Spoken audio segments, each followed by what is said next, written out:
tal? Estamos en el programa La Entrevista con. Quiero comentarles particularmente que estamos muy contentos porque tenemos con nosotros una figura pues muy destacada, muy conocida en nuestro municipio y en muchos más, porque ha hecho un gran trabajo. Y bueno, tengo mucho agradecimiento con él por aceptar esta entrevista, por su confianza, y le damos la cordial bienvenida al profesor José Guadarrama Márquez. Muchas gracias, Amale. Al contrario, aparte de agradecerles, decirles que para mí es muy importante que, pues estando en el pueblo, en Tlaxcala, esta entrevista se dé en la casa de la familia, que es una casa con mucha historia.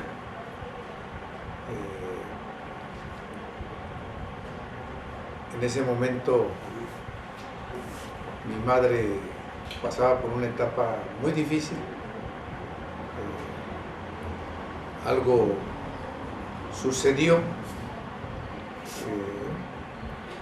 que de momento mi madre queda como madre soltera, porque mi padre no regresa de un viaje extraño, porque se supone que era por el reconocimiento familiar y general un hombre de muchos valores y principios sumamente importantes. Y la llegada de mi madre, que ya no estaban aquí o no estábamos aquí, obedece a que venía enferma y la vino a dejar mi papá.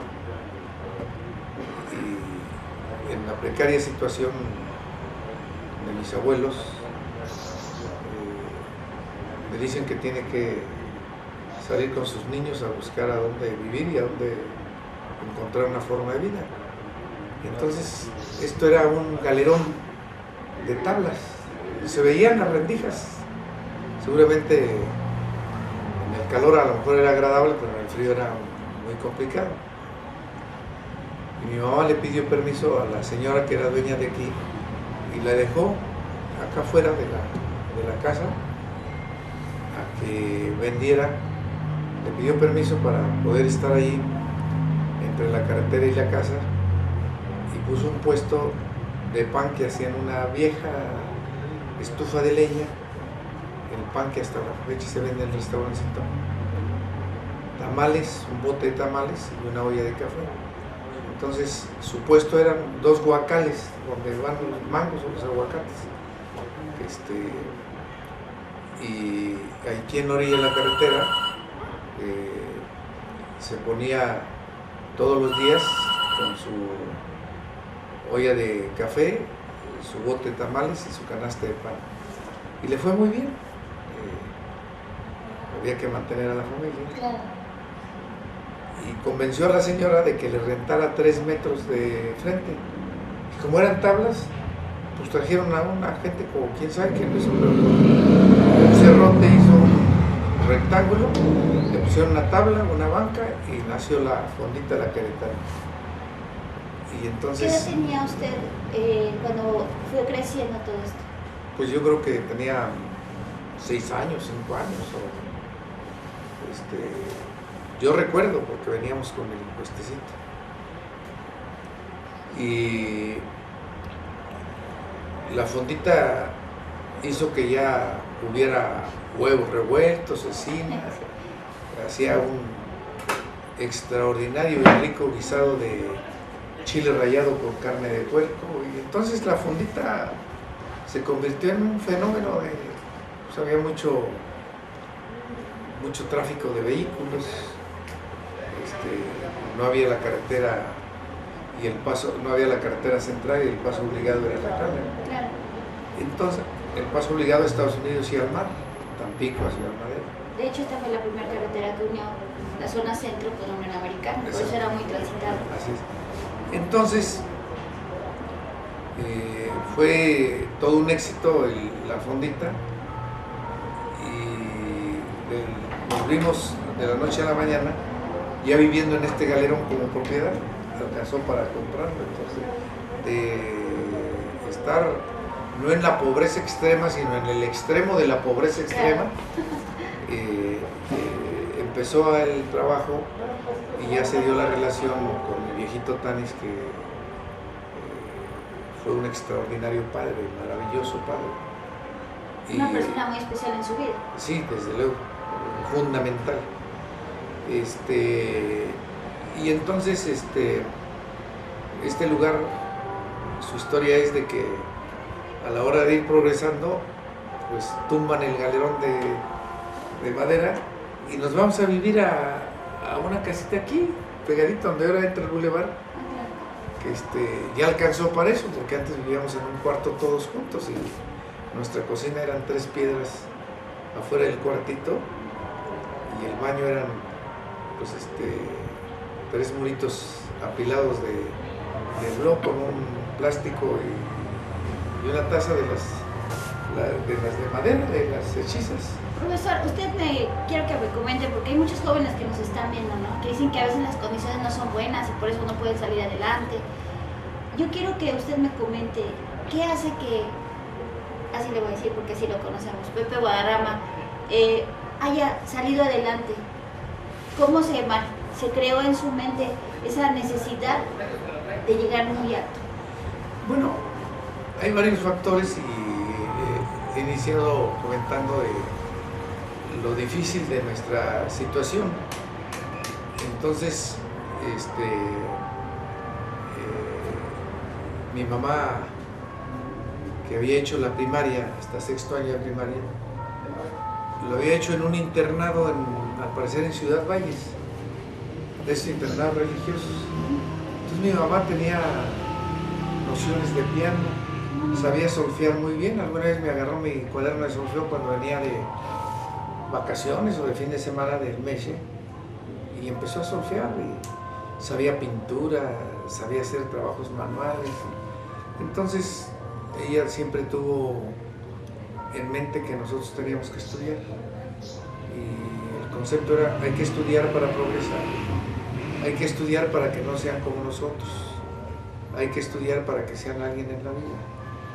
Pero yo creo que la lección más grande que nos dieron ellos dos, mi viejito Tanis y mi mamá,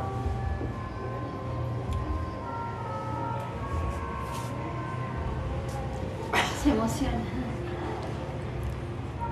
Yo creo que fue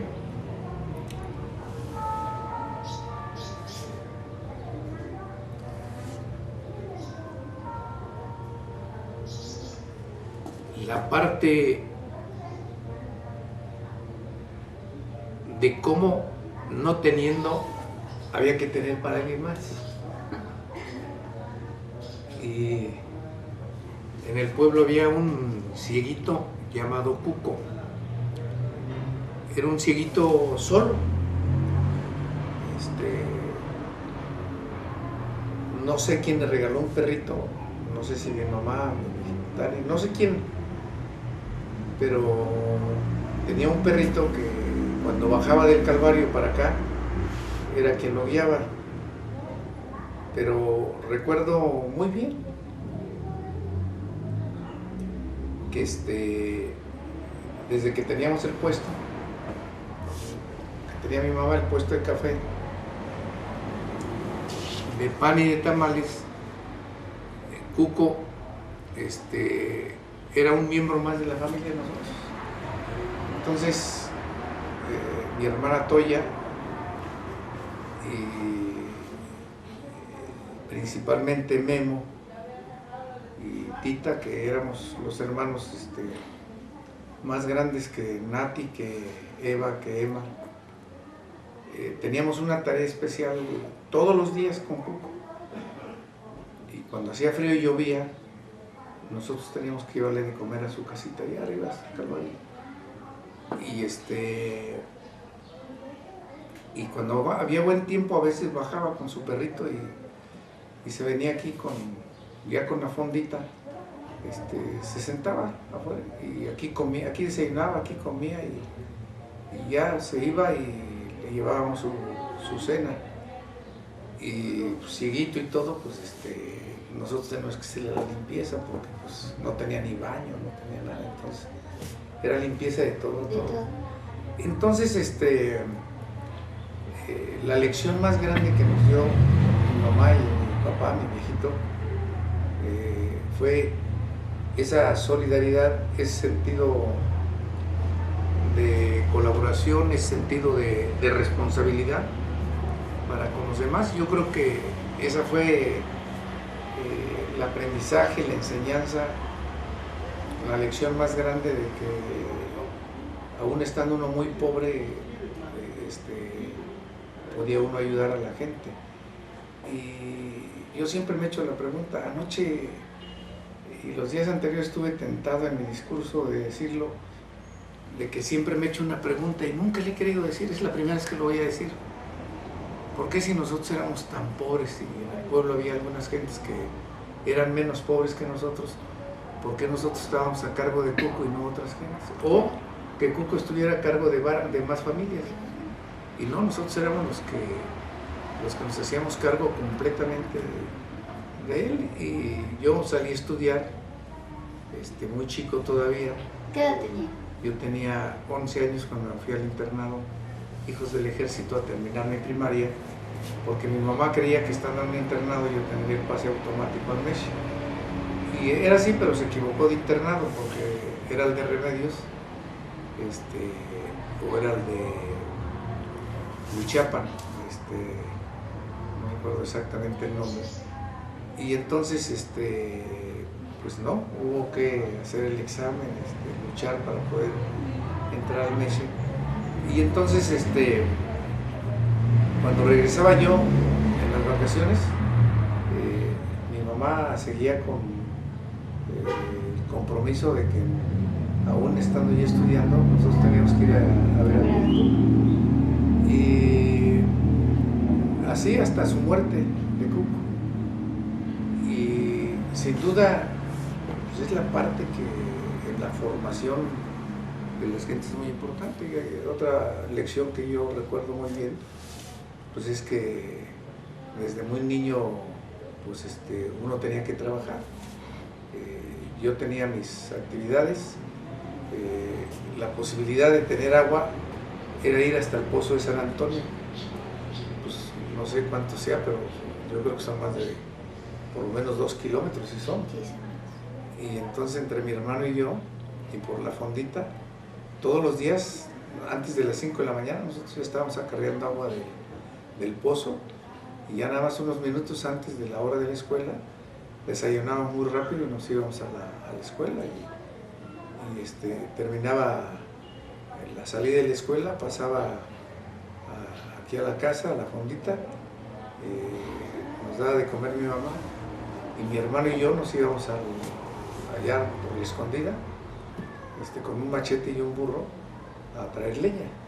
Pero antes de llegar allá, había que pasar con los desperdicios de aquí a donde está el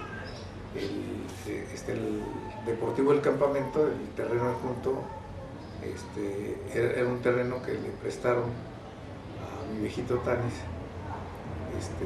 porque unas vacaciones, teniendo yo seguramente unos 7 años, me dejó en La Palma de vacaciones con un amigo de él, Matías, un hombre y una familia extraordinarias. Entonces yo ahí me pasaba mis vacaciones en La Palma y me regalaron una marrana cargada. Y esa marrana, cuando se trajo, tuvo 12 marranitos y se convirtió en un negocio. Y entonces, como no teníamos terreno, viejito Tanis consiguió, ahí donde está el terreno, un pedacito para hacer un chiquero. Entonces mi tarea era que la marrana que habían regalado la tenía que cuidar con sus marranitos. Se hizo un negocio. Entonces ya no alcanzaba ni siquiera los desperdicios de la comida aquí de la fondita, y teníamos que comprar maíz o algunas otras cosas para alimentar lo que se fue convirtiendo en una porqueriza para el sustento familiar también. Y esa era mi tarea también, alimentar a los marranos todos los días.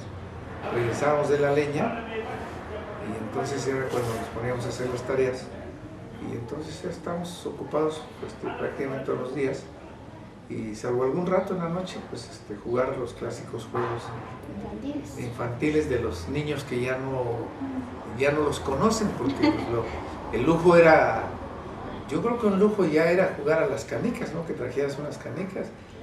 Más lujo era pues, tener un yoyo, tener un trompo o un valero, pues, pero todo era los juegos del avión que va uno brincando, o los encantados, o la quemada, ¿no? Que era una especie de pelote de trapo que buscaban como la quemada era que te pegara, ¿no? Y entonces, lo que de niño empezamos a jugar algún deporte en algún pedazo, porque no había instalaciones deportivas. Profesor, usted su formación académica es muy amplia. Sí. Además de que fue egresado de la Escuela Rural en Meche, también tiene una licenciatura en Geografía en la Universidad Autónoma de Tlaxcala. Y es un diplomado sobre Derecho Electoral en la Universidad Autónoma de México. Bueno, si su formación ha sido esa, enfocada mucho a la educación, ¿cómo es que nace su deseo de ingresar a la política? Siendo muy joven, porque fue, debo decirlo, el presidente más joven que ha existido en México. No sé qué edad tendría, pero eso fue en el año de 1973, fue presidente de Jacala. Platíqueme un poco al respecto. Bueno, me ha tocado una serie de situaciones encadenadas, pues que tienen que ver con muchos aspectos que yo siento que es una bendición y una fortuna de la vida el que me hayan pasado. Cuando en Jacala nace un poquito la inquietud, solamente había una escuela primaria en toda la sierra, y nace la inquietud de crear un incipiente kinder. Y entonces mi mamá me inscribe ahí en el kinder, y yo no sé cuántos alumnos eran, pero recuerdo que al año siguiente de ese kinder nace el deseo de hacer dos segundos, porque el primero de primaria había sido muy numeroso ese año, pero no alcanzaban los alumnos para hacer los 2 segundos.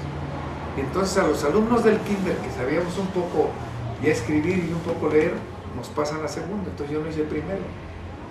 Pero cuando yo llego al Meche, el país define, el gobierno, la Secretaría de Acción Pública, de que había que unificar 2 calendarios que había, uno A, uno B. En el norte salían, como ahora se sale de vacaciones, y acá se salía en diciembre. Entonces, al unificar los calendarios, nos obligaron en el Meche a hacer en 5 años la carrera de los 6. Entonces teníamos más días de clases, más horas de clases, y entonces yo termino mi carrera, apenas no cumplía los 18 años. Entonces tuve que hacer mi servicio militar en el Meche, que iban los militares ahí, con un permiso especial para poder obtener mi cartilla. Entonces yo llego a Jacala como maestro 15 días antes de cumplir 18 años. Pero el otro aspecto extraordinario es que nosotros ya, sin haber terminado la carrera de maestros, 6 o 7 maestros de Jacala que habíamos salido a estudiar, de los pocos que habíamos salido a estudiar, traíamos la idea de crear la primera secundaria en la sierra. No había secundaria en Nicolás Flores, en Papul, en La Misión, en Chapulhuacán, en Tlahuiltepa, haciendo la suma de los kilómetros cuadrados, era la mitad del estado de Tlaxcala, donde no había una sola escuela secundaria. Entonces a nosotros se nos ocurrió, y un poco en son de burla, pues algunas gentes, y entre ellos algunos profesores que ya tenían años, se burlaban de nosotros, que éramos unos niños y unos muchachos tontos y locos. Eso pasa. Que estábamos soñando con hacer una escuela secundaria. Y entonces lo primero, con responsabilidad, fue decir qué se necesita para poder dar clases en secundaria. Y lo primero que se necesita es que tengas un título, o que estés estudiando una normal superior o en una universidad la especialidad de una carrera para poder dar una cátedra. Entonces, el primer aspecto histórico que me toca romper ahí también, terminar una carrera antes de los 18 años, con días o meses, pero no cumplí 18 años. Segunda, me tocó romper históricamente la regla insalvable de que para estudiar y especializarse en una materia había que tener 2 años de experiencia como mínimo de maestro. Y yo me fui de mi ceremonia de graduación del MESH a Tlaxcala sin tener los años de servicio, y me tocó prácticamente hasta el final del curso convencer al director que yo tenía que estudiar, y no solamente lo convencí de que me permitiera y me reconociera como alumno, sino que le hice padrino del proyecto de crear la secundaria a un personaje. Y a los 2 años inauguramos la primera escuela de la Sierra, y el director fui yo. Y cuando iba yo a las reuniones de directores, pues una vez no me dejaban entrar porque muy joven. No tenía ni 20 años. Profesor, pero ¿cómo nace en la cabeza de un joven, pues, oriundo de un municipio tan, debemos decirlo, pequeño en comparación y con muchas necesidades en comparación de otros municipios de diferentes estados de la República? ¿Cómo nace en la cabeza de un joven como usted? ¿Y cómo hace para unir fuerzas con otros jóvenes? ¿Y cómo le hace para lograr este sueño en base a qué? Porque muy fácil es decir querer hacer, y otra cosa es hacerlo. Y para eso necesita convencer a muchas personas para lograrlo. Esa es la parte al final. ¿Cómo convencer? Porque luego la gente no quiere encabezar. La gente no quiere conducir, no quiere liderar. Y se ponen en la zona de confort, de no impulsar.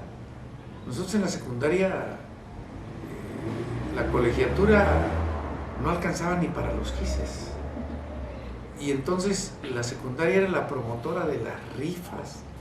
El que tenía limones como mi abuelita, que se las iba a robar, las cubetas de los limones, las naranjas, toronjas. Y entonces mandábamos a los alumnos a vender a los autobuses. Y hacíamos bailes y todo para comprar el acordeón del grupo musical, para comprar el mimeógrafo, para comprar material didáctico. ¿Cuántos alumnos tenían en ese entonces? Era numerosa la escuela, yo no recuerdo, pero era muy numerosa. La necesidad de que pues, prácticamente, pues creo que de mi generación de la primaria salimos 2 a estudiar, 2. Entonces pues era muy numeroso. Entonces en esa parte encabezar es una responsabilidad, pero se logra. Y concretamos la secundaria, y el tránsito hacia la política no fue un tránsito buscado porque yo quisiera ser político. ¿Nunca lo pensó? Nunca lo pensé porque yo tuve etapas, por ejemplo, de haber sido a los 23 años convocado a la Selección Nacional de Básquetbol, y coincidió que en la misma semana que me llaman a ser seleccionado nacional, me nominan candidato a presidente municipal. Y esta etapa de la política pues no se busca, fueron circunstancias y coyunturas. La política es eso, coyuntura y circunstancia. Y está uno y te pueden tocar la puerta y la puedes abrir o no la puedes abrir. Y en esa circunstancia que se da la posibilidad de ser yo presidente municipal, candidato y después presidente municipal, pero era un muchacho de esa edad y que digan, debes presentarte al Centro Deportivo Olímpico Mexicano porque has sido convocado a la selección de básquetbol. Y yo fui, entrené 2 días y le dije al entrenador que si tenía yo posibilidades de que fuera yo cada fin de semana porque me había nominado candidato. Y dijo, no, aquí se vive. Claro. Aquí se dedica uno en cuerpo y alma a esto. Entonces yo decidí, y creo que decidí adecuadamente, dedicarme a la actividad política en principio, porque no lo pensé. Y desde luego, un primer problema que se logró superar es que yo no tenía la edad constitucional. ¿Qué edad tenía? Yo tenía 23 años. Y la Constitución General de la República exigía 25 años. Ahora no, ahora ya el presidente municipal puede tener 21 años. Y como comentas, Amalia, me convertí en el presidente municipal más joven del país. Pero yo recuerdo que presupuesto no teníamos. Y yo definí, y sigo pensando hasta la fecha, lo he platicado con gobernadores, lo he platicado con presidentes de la República, pero por ejemplo con el gobernador actual, mi amigo Silvano Aureoles en Michoacán, le he dicho que el valor más grande es el voto y el cargo que te dan los ciudadanos, más allá que el presupuesto. ¿Por qué lo comento? Porque en esos tiempos los ayuntamientos no tenían un presupuesto y era gravísimo. Y Jacala, dentro de lo penosísimo que es, pero para que pudieras tener un policía, sacabas al preso menos peligroso y le ponías una pistola y una credencial de policía para que fuera tu policía, porque no había dinero para pagarle. Para la limpieza había un carro de hechizo jalado por los propios presos que sacaban a hacer el aseo, y ese era el carro de la basura para recolectar la basura. Y con eso muchas precariedades. Y por lo que dice la gente, yo fui el primer candidato que hizo una campaña a todos los pueblos. Y claro, la gente te pedía, y yo cometí un error muy grave por mi juventud y mi inexperiencia. Yo no me dedicaba a la política, no buscaba ser político. La circunstancia, la coyuntura me llevó a que yo fuera el candidato. Y entonces, pues, llegaba a las comunidades que nunca las habían visitado, o las habían visitado muy pocas veces, y me decían alguna necesidad. Y yo me decía, sí, yo como presidente municipal se las voy a hacer. Cometí el gravísimo error de prometer lo que un ser humano, una mujer, un hombre, con responsabilidad de cuidar mucho su boca. Si aún teniendo el presupuesto, aún sabiendo que tiene la percepción de que va a tener para poder hacer las cosas, nunca debe prometer, más bien debería comprometerse. Y comprometerse es trabajar junto con la gente, es ir aliado con ellos en su lucha, se logre o no se logre. Y cuando faltaban 6 días para que yo terminara la presidencia municipal, platiqué con mi tío Elías y con mi viejito Tania, y dijo, ¿qué hago? Yo anoté todo lo que prometí y tengo 3 cosas que no he podido cumplir y no me gustaría irme de la presidencia municipal sin cumplir. Y ya me dicen, ¿y qué es? Y recuerdo muy bien, les dije, es que me comprometí y prometí circular la escuela de Agua Fría Grande para que no se metan los burros, las vacas, para que no se meta la gente en la noche. Y mi tío Elías dijo, mira, de los tubos del agua potable, él era el responsable del agua potable por años. Era el que les abría las válvulas a los tubos que se regulaban. Tenemos tubos de fierro que por el tiempo se agujeran o algo y no sirven para conducir agua, pero tú puedes poner esos tubos y les hacemos unos muretitos y tú circulas y cumples tu... Eso lo hacemos en 3 días. Ahí está el Agua Fría Grande, circulada con tubos del agua potable ahí está, 40 años o más. Ahí está el circulado. Y ya ellos me ayudaron a que las otras 2 cuestiones que no recuerdo ni qué eran, me recuerdo muy bien uno de los tubos porque fue un ingenio impresionante. Los lijamos, los ahogamos en los muretitos y los pintamos y quedó hasta elegante, bonito y muy seguro. Y me dije el último día de presidente municipal, si alguna vez llego a tener oportunidad, nunca voy a prometer nada, nunca voy a prometer, aunque lo traiga en la mano. Y ahorita en la mañana una señora me insistía mucho a que le dijera yo que le iba a hacer una obra que me estaba planteando para el barrio del Cerrito. Y le dije, me gusta, me simpatiza la idea. Ah, entonces ya la tengo. No. Yo no tengo ni presupuesto, no soy una autoridad que pueda disponer de dinero ni nada. Me simpatiza y lo voy a ver y veremos qué hacemos, pero nunca prometo. Y me quedé curado para nunca prometer y se ha podido. Pues, el auditorio de la secundaria, que es el único certificado por el NBA en todo el estado, la única cancha certificada por el NBA en el estado,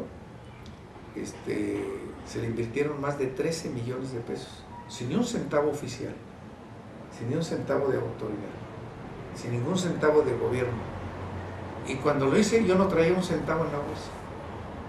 No traía un centavo en la bolsa porque coincidió que estábamos haciendo el auditorio de Guadalupe en Zimapán, de Durango en Zimapán, de Laguna Seca aquí en Jacala, de La Palma aquí en Jacala, una obra de la iglesia en la Cuesta Colorado, una obra de la iglesia en el Pinalito, una obra de la iglesia en La Palma, una obra de la iglesia en el Carrizal, en Santo Domingo, y creo que una cosa del propio auditorio en Quetzalapa, o sea, traía yo muchos sobres, no tenía un centavo, y entonces me invitaron a un desayuno que yo le digo de manera muy amigable y todo, pero con un reconocimiento por muy bien.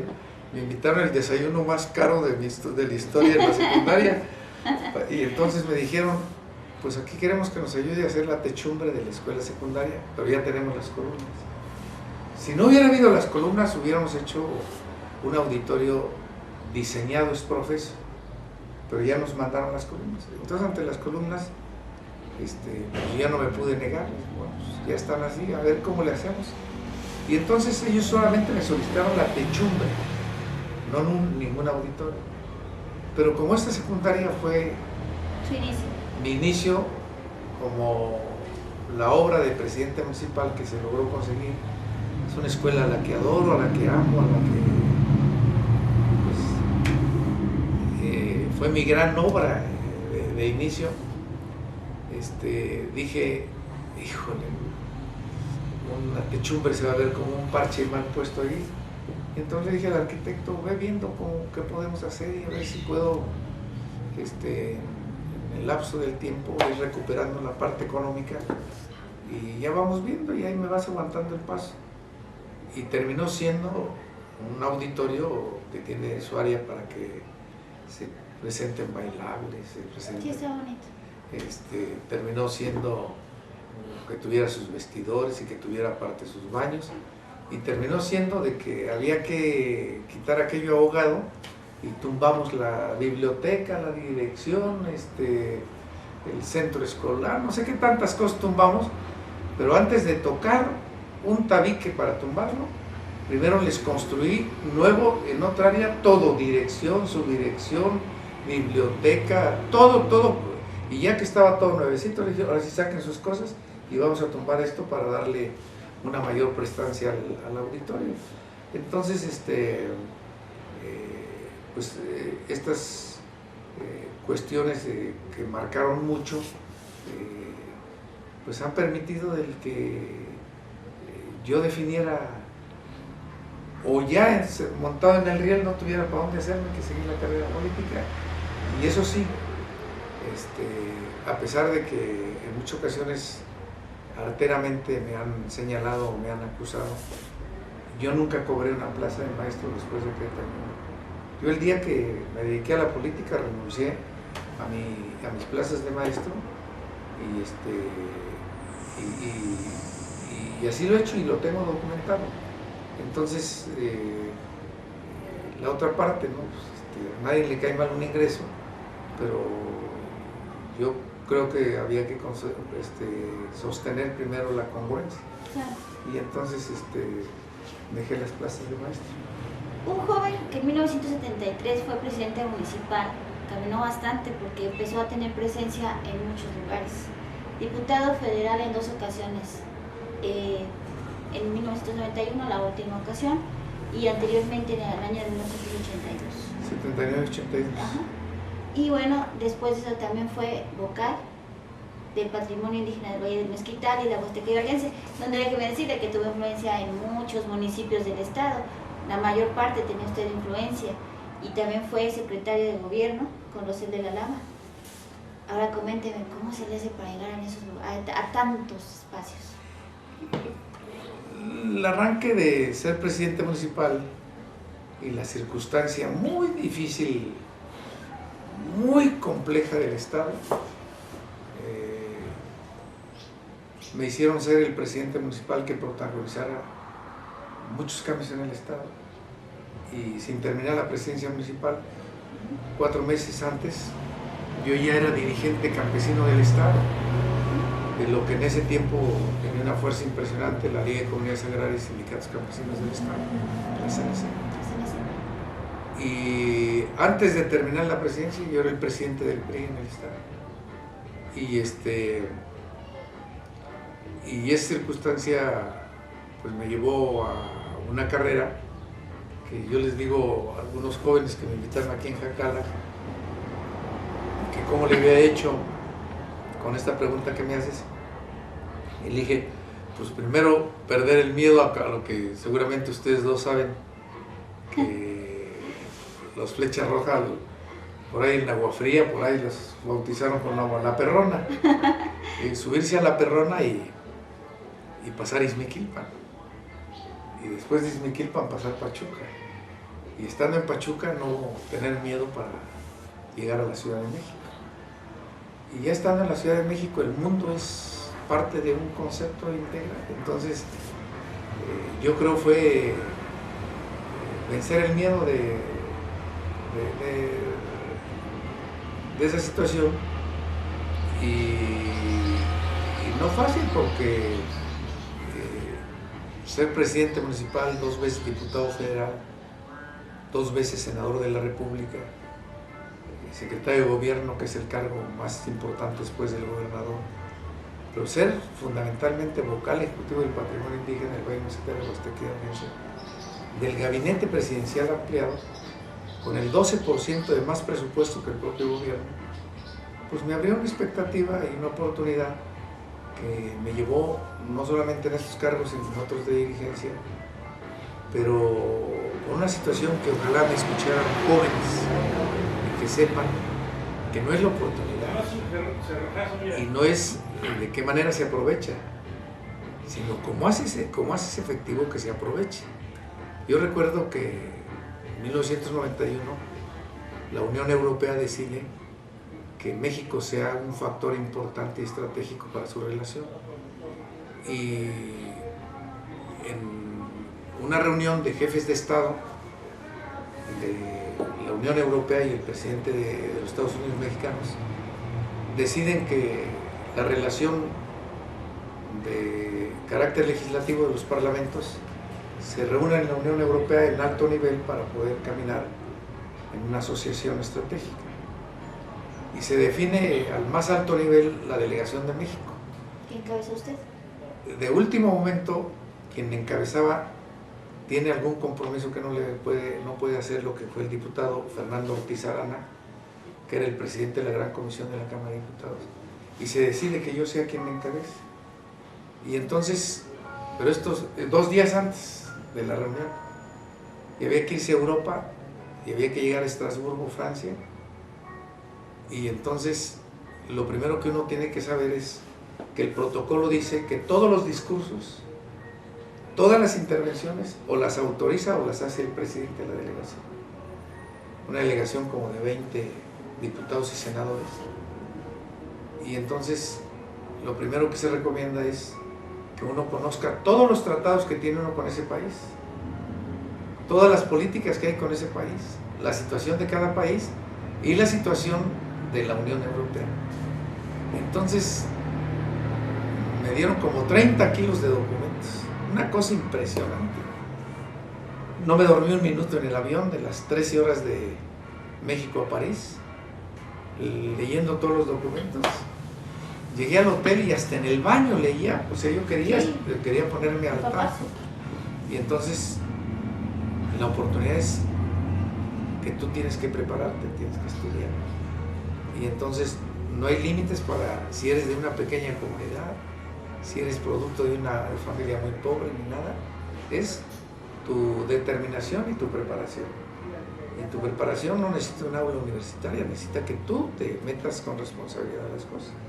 Y así lo hice, y ahí se inició una carrera pues, prácticamente de 18 años, en donde yo encabecé todo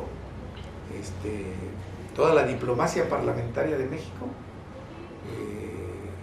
y se logró algo que es lo máximo que se ha logrado en México, que México fuera aceptado como socio estratégico de la Unión Europea, y se logró siendo yo la segunda vez senador, presidente de la Comisión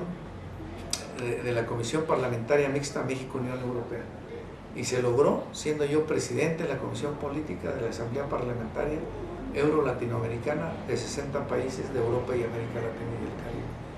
Y entonces, esas partes, pues no son sencillas, pero son muy satisfactorias, pero no están alejadas de la posibilidad, porque lo único que uno se tiene que poner es a trabajar responsablemente y se tiene uno que poner a estudiar. Ser muy persistente también. Sí, desde luego, y saber que se pueden hacer las cosas. Yo, antes de antier, llegué directo a la cancha, pues a decir que me explicaran, a ver, préndanme la luz, a ver cómo quedó, quiero verla. ¿Qué se ha pensado? En fin, y todo. Y acaba de terminar el equipo de entrenar y estaban sentados ahí y les dije que si me permitían platicar con ellos. Entonces dije que yo había decidido que el equipo que viniera fueran las Leyendas del América. Y que cuando ya tuve la posibilidad del contrato, porque no es fácil, es muy difícil contratar un equipo de estos, me dijeron, pues ¿por qué no buscamos al Pachuca? Ya vino el Cruz Azul. O allá que estás en Michoacán, busca al Morelia. Entonces dije, no. El espectáculo es para la gente de nuestro pueblo, de la sierra, pero también debe ser la oportunidad para que el equipo se vaya midiendo con equipos de otra magnitud y vayan teniendo una posibilidad. Y entonces me acerqué con ellos y les dije, yo tomé una decisión autoritaria de que aquí no había un juego de exhibición de dos equipos ajenos, sino que ustedes jugaran.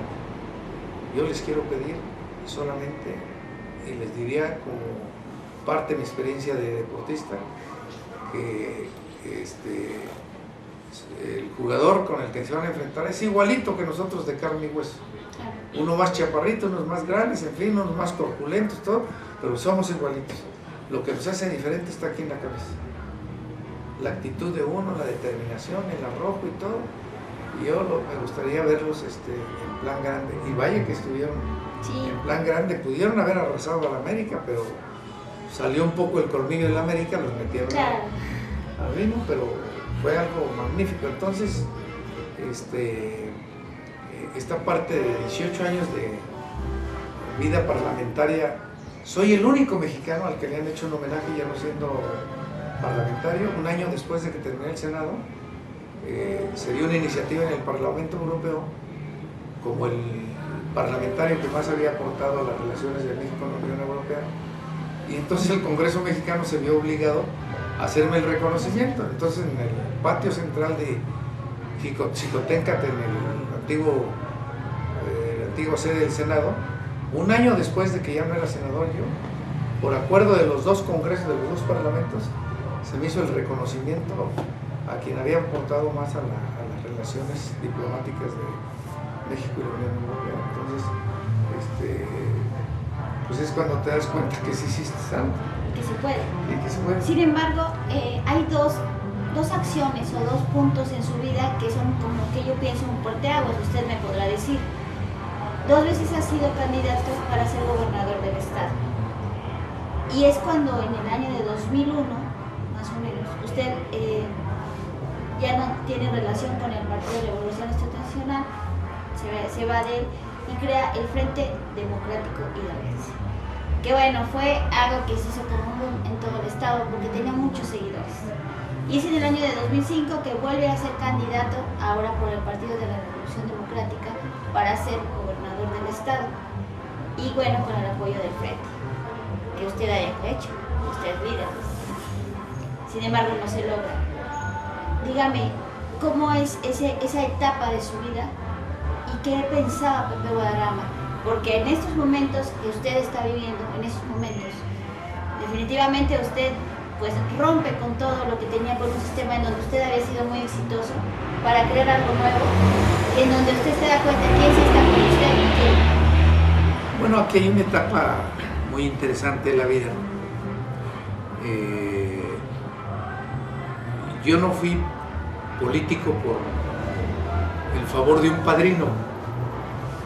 Si a mí me dicen en cualquier parte del estado, en cualquier parte del país, que le digan a Pepe Guadarrama quién es su padrino en la política. Y el padrino fue mi bautizo político en Jacala con la gente del pueblo, porque ni siquiera aquí, porque tampoco hubo la factibilidad de que alguien me apadrinara. Vuelvo a repetir, fue la coyuntura y la circunstancia la que me ubicó en una posibilidad. Pero crecí en un estado con un corte caciquil muy severo, y se llegó a decir por los jerarcas y por el propio gobernador que yo no era manipulable, que yo no era hechura ficticia, y que entonces yo no tendría la posibilidad de ser mangoneado ni manipulado para poder ser un gobernador de esa élite de los que venían siendo en la historia del estado, salvo que tuvieran el apellido de la Casa Real y la sangre. Y entonces, como no reunía esas características, se empezó a planear de que se fuera bloqueando mi vida política.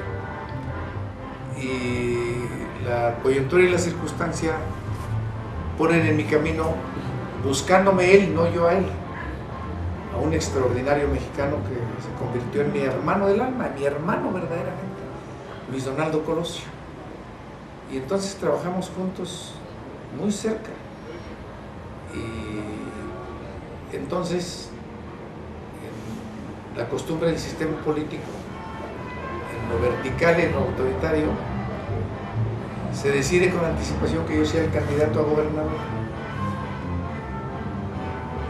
Y Luis Donaldo me lo dice.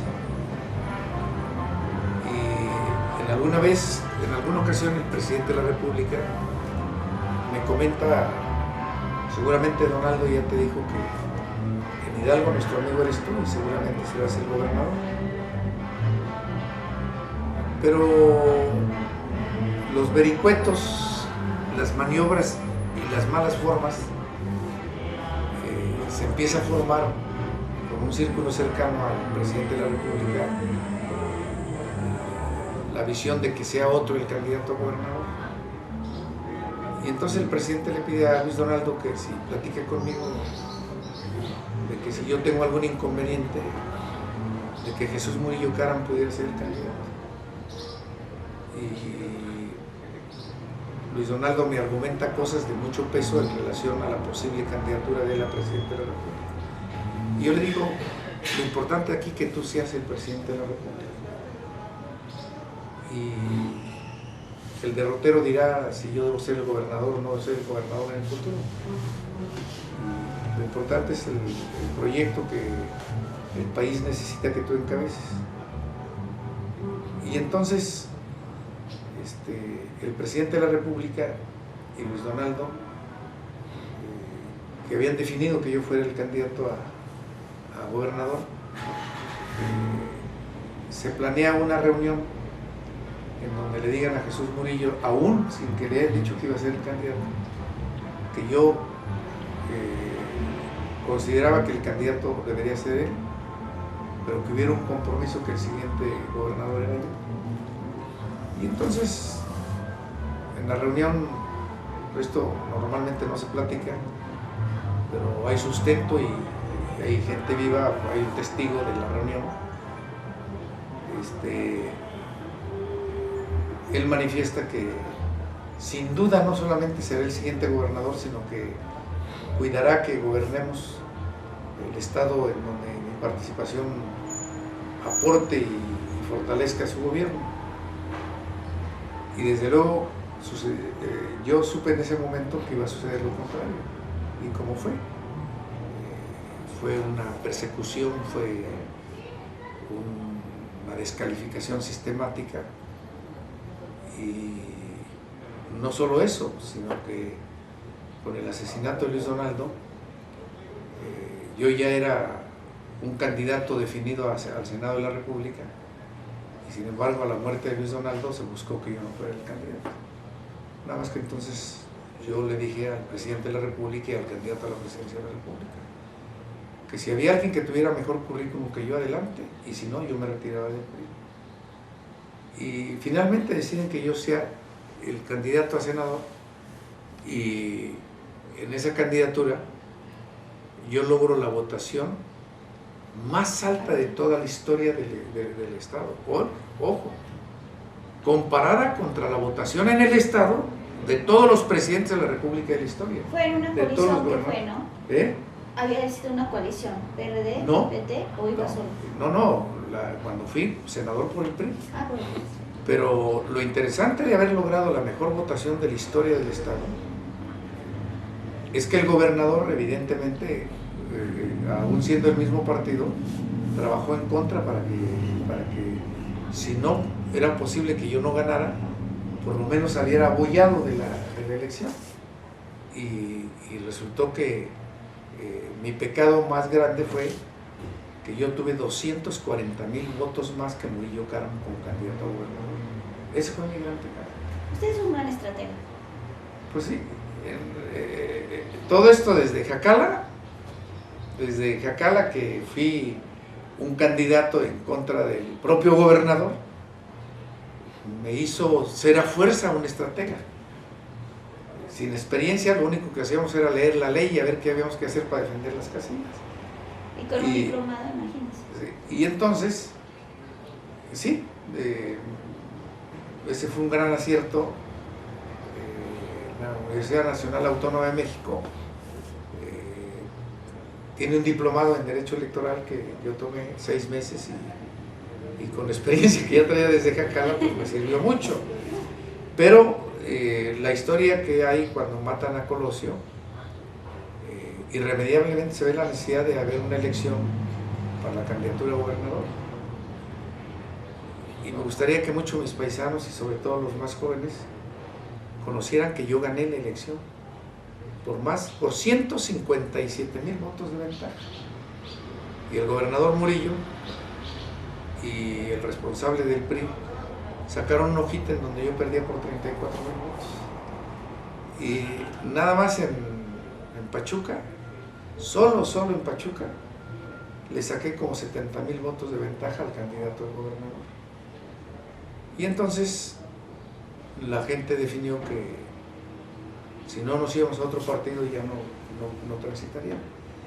Había tal razón que cuando me nominan en 2006 candidato a senador por el PRD, obligan, o no creo que no le haya gustado, vida política y seguramente el cargo más bonito de la política mexicana, nominan candidato a senador a Jesús Murillo Karam, ex gobernador, con el control político, con el dinero de la administración pública y con todo, y le ganamos por 120,000 votos de ventaja. Con todas las trampas, con todas las maniobras, y le ganamos por 120,000 votos. Y entonces se revalora el proyecto y me nominan candidato a gobernador, pero obviamente ya no había la posibilidad de la sorpresa de la elección a senador y con autoridades federales y con autoridades locales muy sometidas y todo, pues se da una situación que en la vida democrática no es lo más democrático ni es lo más legal y no interesa que uno gane o no gane, es el resultado que se dicte, que se define. Pero déjeme hacerle la pregunta porque debo hacérsela. Había mucha gente que bueno, la efervescencia era muy grande del Frente Democrático, era muy grande en todo el estado. Y usted, bueno, pues ya está con la candidatura a gobernador, no se le da. Pero toda esa gente que esperaba que usted se revelara a esos datos que estaban dando de que usted había perdido y que usted se mantuvo sereno,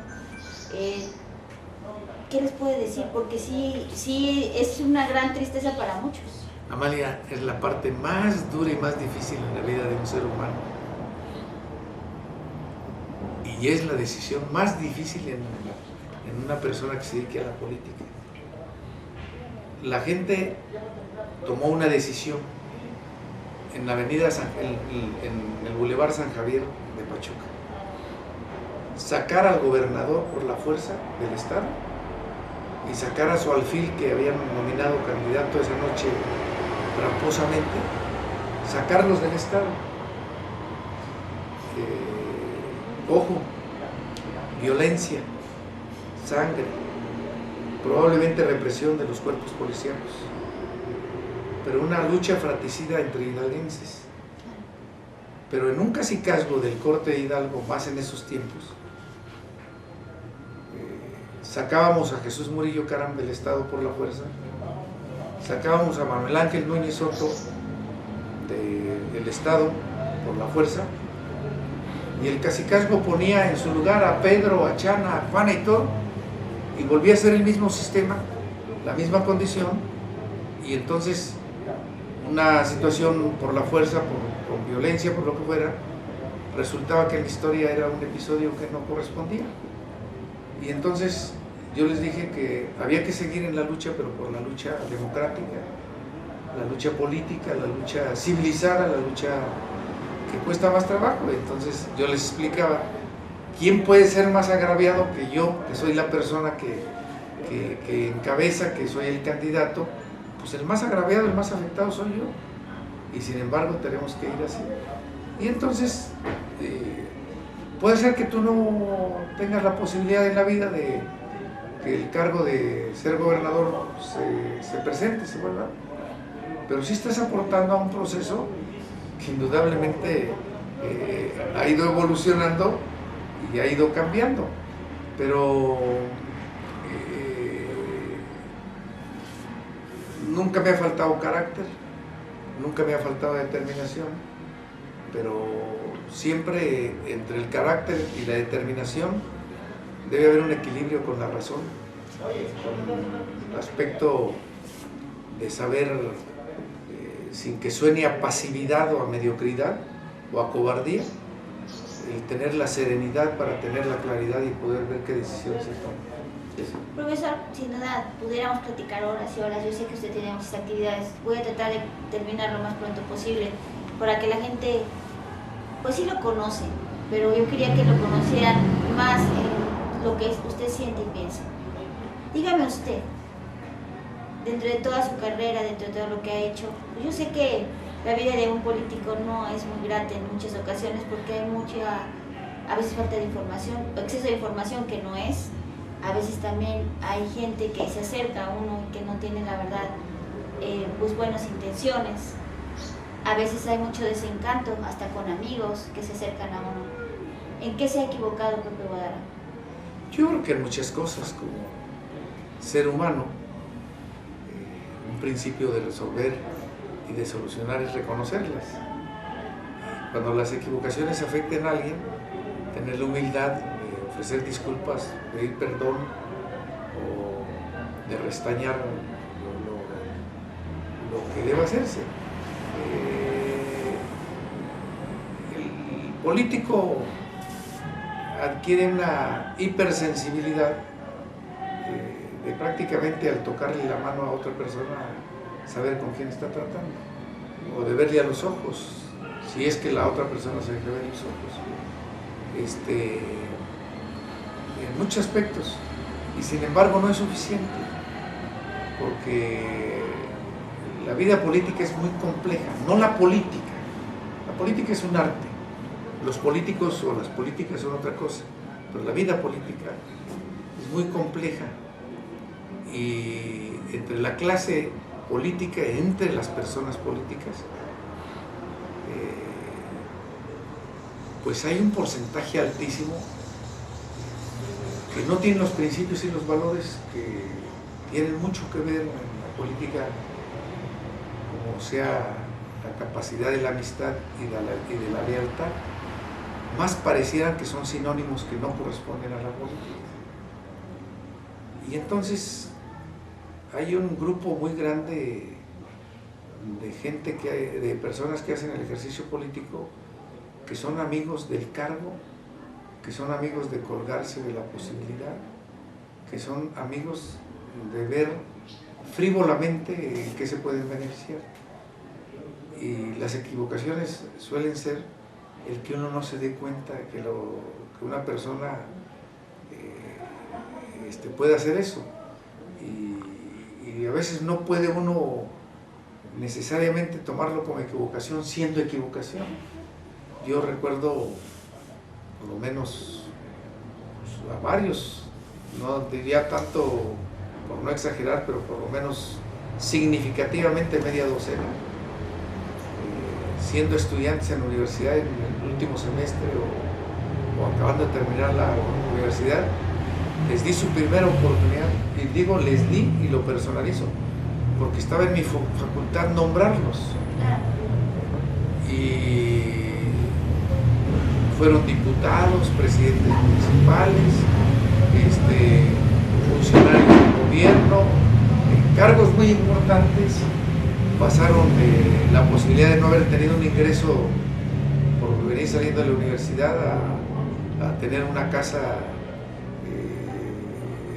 de un nivel muy sólido, confortable y de posibilidad de lo que es una casa, de tener un ingreso, de tener una cuenta bancaria, de tener comodidades y todo. Y al momento en que sus expectativas personales no se llenaron,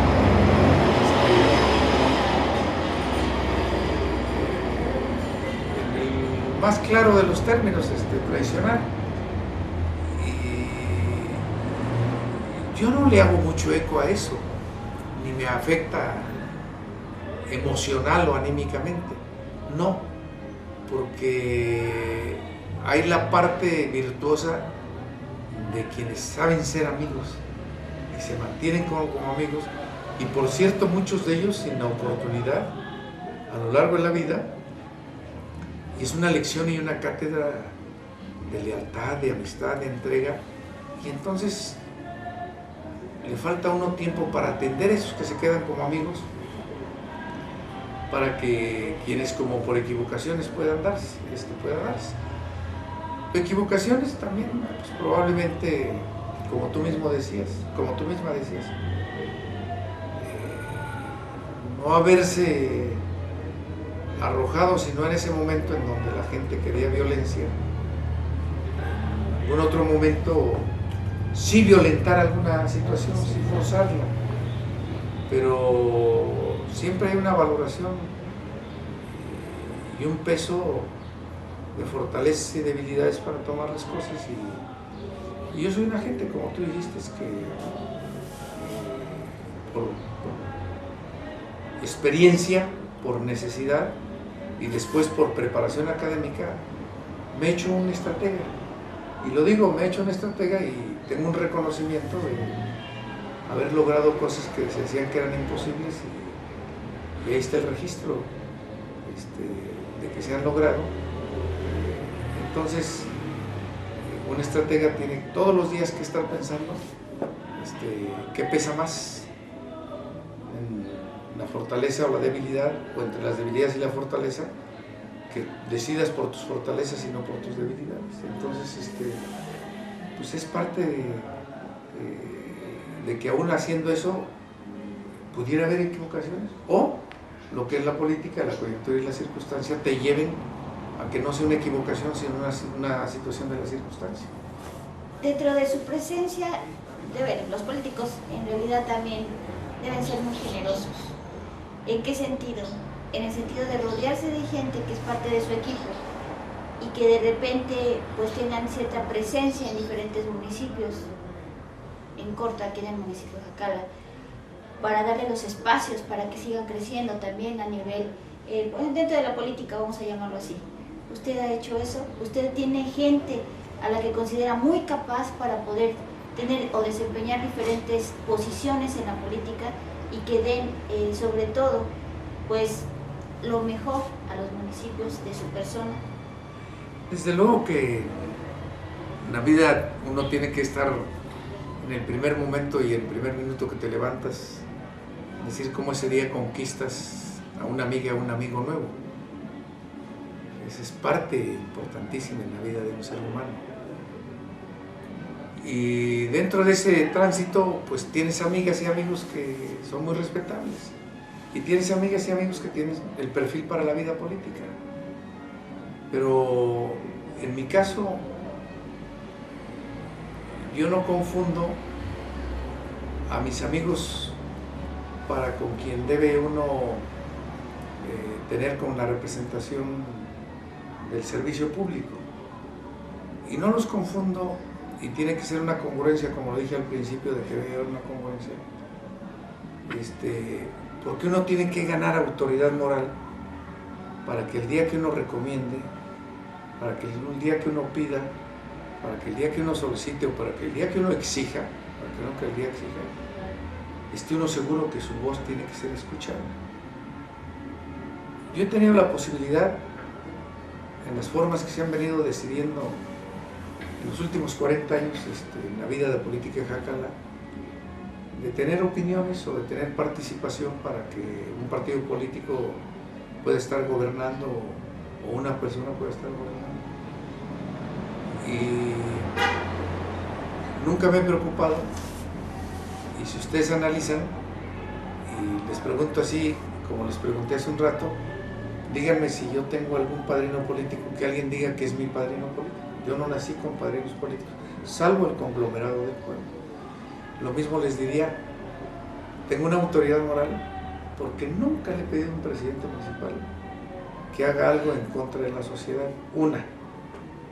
Dos, nunca le he pedido a un presidente municipal de Jacala, de ningún lado, pero particularmente de Jacala, nunca le he pedido que me dé una plaza de barrendero para un amigo, o que me dé la tesorería, o que me dé una...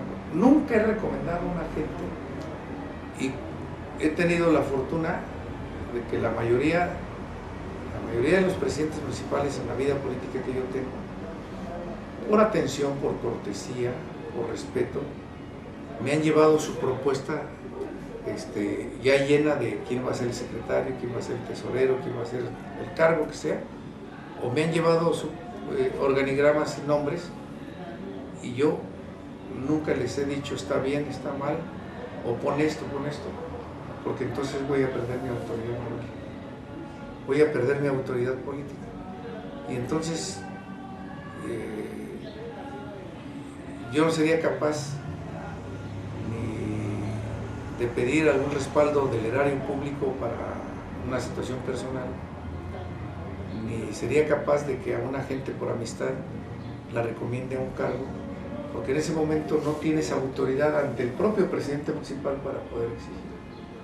Y probablemente yo me cuide públicamente, pero en lo personal, cuando yo veo cosas que no están bien, de una forma comedida y todo,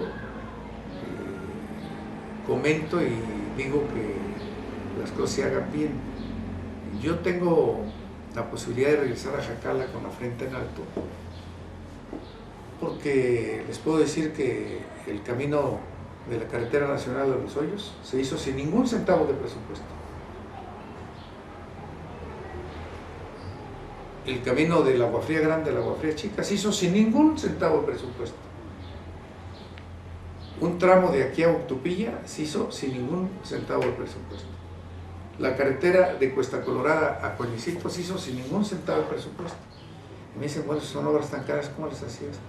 Nunca cobré una multa económicamente, ni al borrachito, ni al que atropelló a alguien, ni a nada, cobré jamás una multa económica. Todo lo que hacía era carretillas, picos, palas, cartuchos de dinamita y todo para las carreteras, para las obras de agua potable, y sin tener presupuesto, yo entregué una administración con obras en las 43 comunidades del municipio, sin presupuesto. Entonces, el que uno pueda tener autoridad política es tener congruencia. Y yo amo mucho a mi pueblo y a su gente, los quiero mucho. ¿Es su fuerza, Jacala? Es tu inspiración, es tu fuerza, es tu motor. Entonces, Ayer me decía una persona pues, que le da mucho gusto que yo anduviera aquí, que no, porque no venía mucho, pues porque no puedo. Pero no se le olvida Jacala, dije, no, un solo día no se me olvida. Entonces,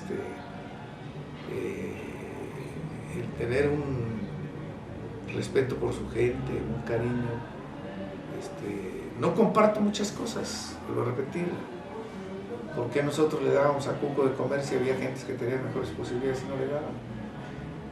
¿Por qué yo sí encabecé el hacer la mejor cancha de básquetbol de toda la sierra y la Huasteca Potosina sin un solo centavo, y por qué ninguna autoridad o otras personas? En el auditorio de la secundaria me ayudaron amigos, pero no eran de Jacala. La obra de alumbrado hace 75 días, pues ni modo que yo tuviera una autoridad que me dijera, sí, aquí te firmo ahorita para que... Y es una obra que cuesta mucho dinero. Espero que cuiden, como deben de cuidar también la auditoría de la secundaria.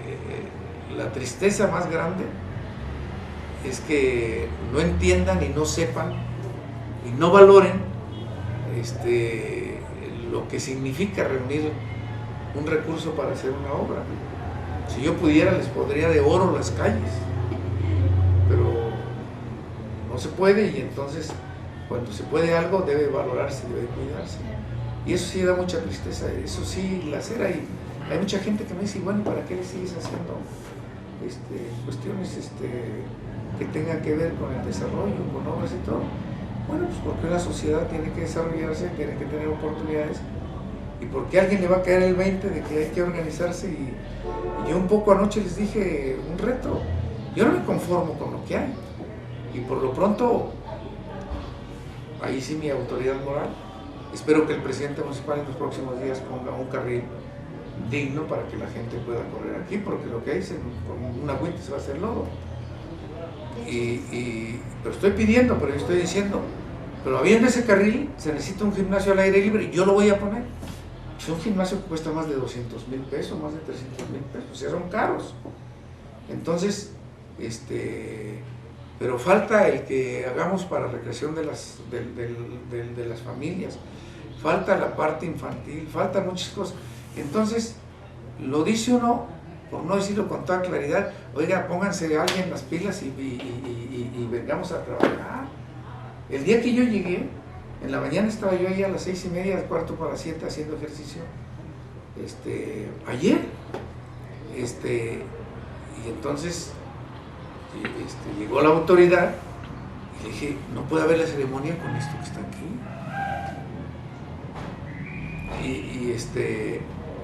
Y entonces cuando uno dice,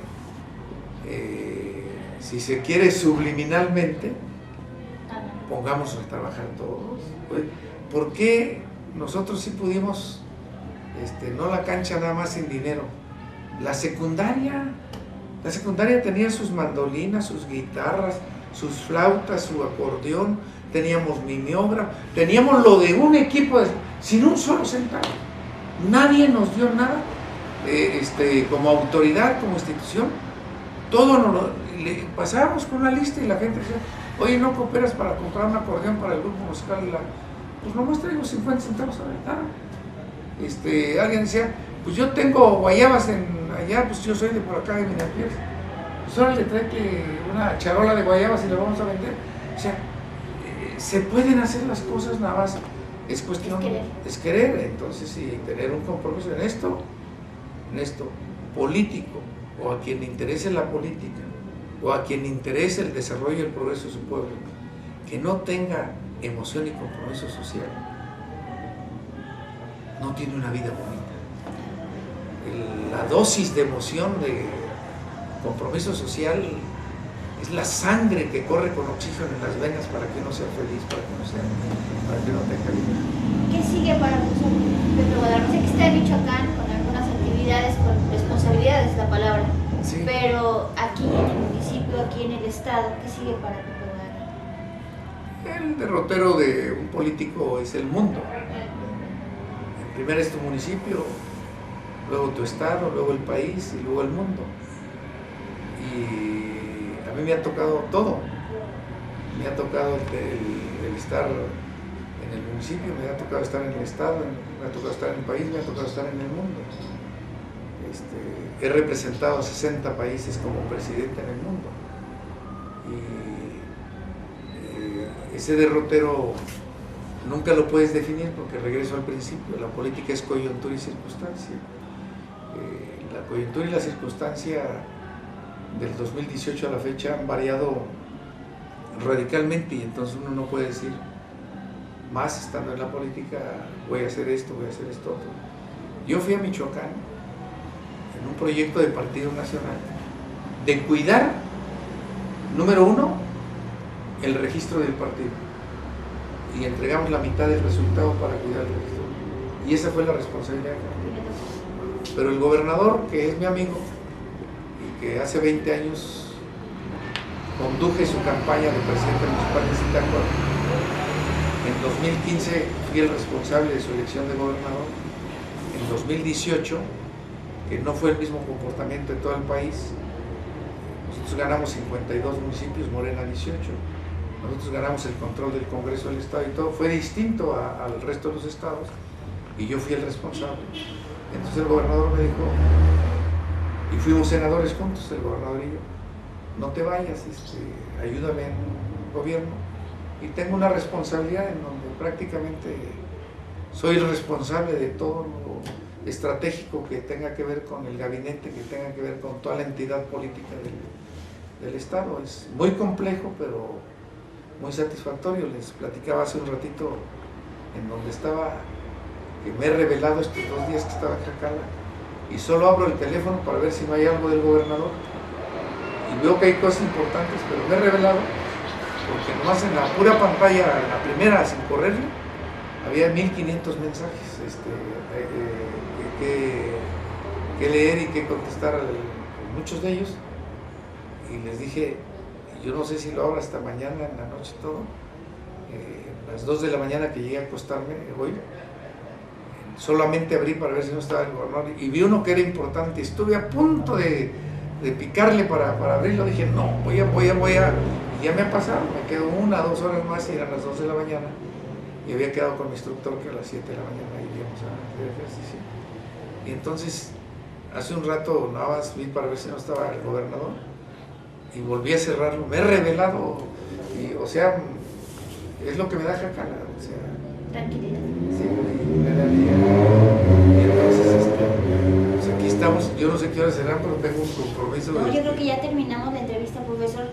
Pudiéramos platicar mucho porque sí, claro, hay mucho que cuando tocar, quieran, cuando quieran. Pero le agradecemos bastante. Tenemos 5 años ya como Jacala Televisión.